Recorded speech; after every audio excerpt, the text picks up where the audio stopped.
Ang Romans chapter 6 verse 23 ay saro sa mga patunay na pagligtas ka na, maski nooarin.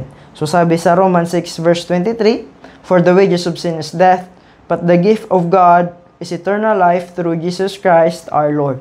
So mapapansinin doon na ang igtatawda sa tuya kan Diyos ay daing katapusan na buhay. Saro pa ito sa pruweba na pagligtas ka na, dawa nooarin pa man. So, sabi digdi sa binasa ko, ang regalo sa tuya kan Diyos ay daing katapusan. Na ang regalo baga daiman iyan igbabayadan, daiman iyan igtatrabawan, tsaka dai naman iyan nabawian. Pag nagtao ka kisarong regalo sa sarong tawo, sa iya na ito habang buhay. Dai ka naman nakarapatan na kuwaon or bawion pa ito sa iya. Itong tawong itong tinawan mo, daw anong gibuhon niya sa buhay niya, sa iya na itong regalong ito. Dahil mo naman ito pwedeng bawion or kuwaon.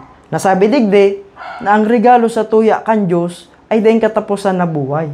Panagtubod kita kay Jesus, makukuha tayo itong regalong daing katapusan na buhay. Dahil itong kondisyon, dahil itong katapusan. Pag nakuha mo ito, sa imo na ito habang buhay. Dawa magkasala ka pa man sa Diyos, daiman kaya kan Diyos na bawion itong regalo sa imo, or dai niya man kayang kuwaon ito sa imo. Ta regalo ito sa imo kan Diyos. Ang regalo na iman nabawian.